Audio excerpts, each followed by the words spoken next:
College Education 7 Quarter 3 Learning Competency 6C na isa sa kilos ang mga wastong paraan ng paggamit ng tubig at enerhiya katuwang ang kapwa. Batay sa nagdaan nating aralin, maraming dahilan kung bakit tungkulin ng bawat isa ang gamitin ng wasto ang tubig at enerhiya. At ito ang ilan sa mga sumusunod. Limitado lang ang ating tubig at enerhiya. Ibig sabihin, ito ay nauubos. Ang ating mga ginagawa ay may epekto sa ibang tao, kung kaya dapat tayong maging maingat sa paggamit nito. Tungkulin natin ito sa susunod na henerasyon. Maaari kasing sila ang magdusa kung magpapabaya tayo ngayon.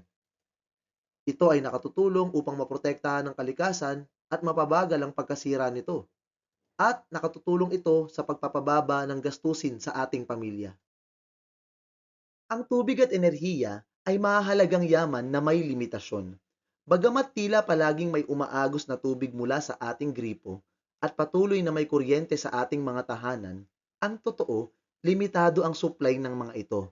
Halimbawa, maraming anyong tubig sa Pilipinas ang nasisira dahil sa polusyon, sobrang paggamit at kapabayaan. Sa kuryente naman, karamihan ng ating enerhiya ay nagmumula pa rin sa fossil fuels na may limitasyon rin at nagdudulot pa ng pinsala sa kalikasan. Kaya't bawat isa ay may responsibilidad na gumamit ng wasto at responsable upang mapanatili ang mga yamang ito. Ang bawat aksyon na ginagawa natin sa paggamit ng tubig at enerhiya ay may direktang epekto sa ibang tao. Kapag nag-aaksaya tayo ng tubig, maaaring maubusan ng iba, lalo na ang mga nasa lugar na hirap makakuha ng malinis na tubig. Halimbawa, sa panahon ng tagtuyot, ang mga magsasaka ang unang naaapektuhan kapag walang sapat na irigasyon.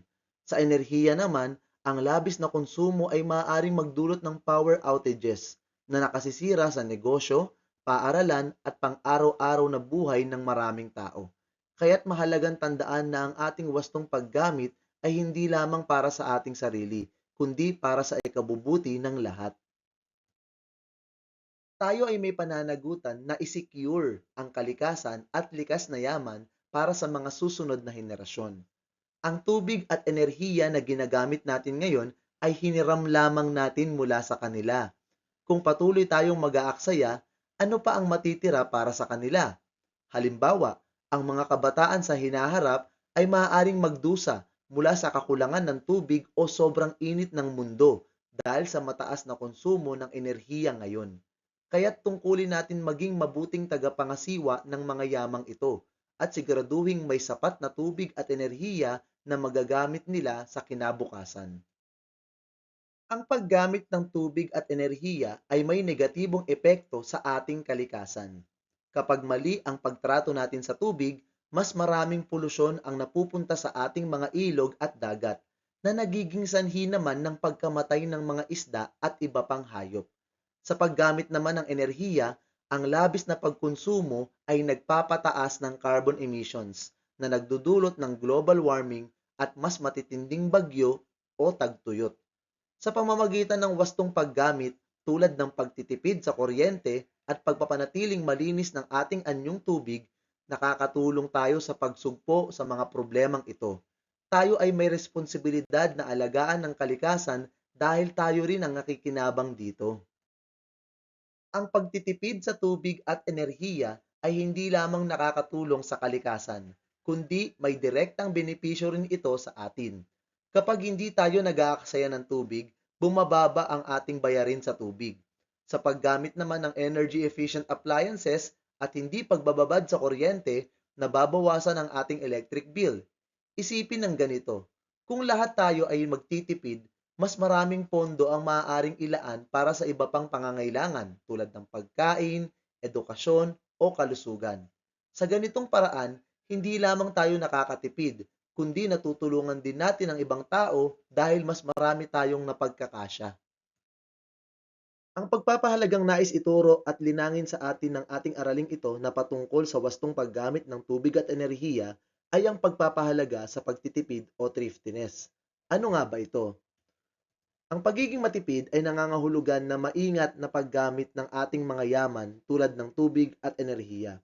Sa pamamagitan ng pagiging praktikal at maingat, natututo tayong iwasan ang pag-aaksaya at pinakikinabangan natin ang ating mga mapagkukunan ng mas matagal.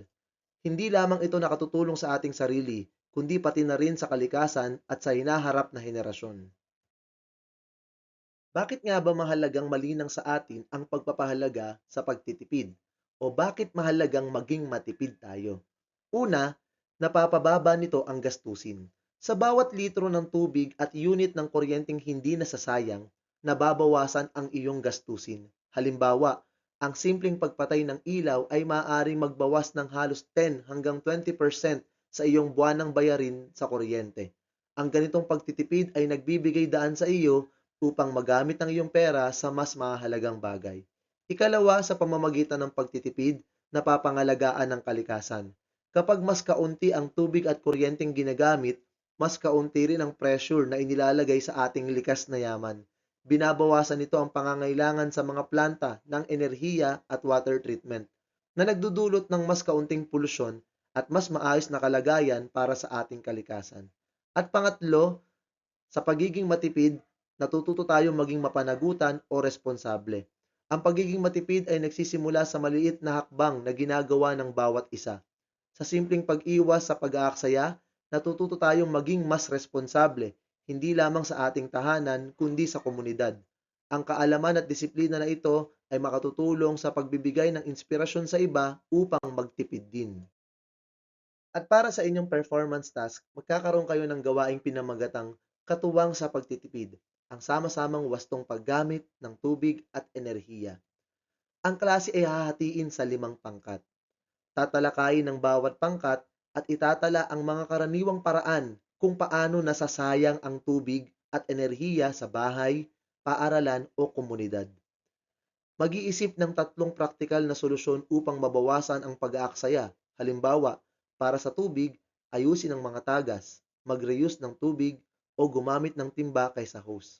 Para sa enerhiya, patayin ang ilaw kapag hindi ginagamit, tanggalin sa saksakan ang hindi ginagamit na appliances o gumamit ng natural na liwanag. Susunod, demonstration. Magpakita ng isa sa mga solusyon na naisip ng grupo sa isang malikhain at interactive na paraan. Pwedeng role-playing, poster o diagram, vlog, slogan o kanta. Ibahagi ito sa mga kaklase o kapwa mag-aaral sa pamamagitan ng mabilis na presentasyon. At hanggang dyan na lamang po ang ating aralin sa araw na ito. Nawa ay may natutuhan kayo. Salamat po sa panonood at pakikinig. Paalam!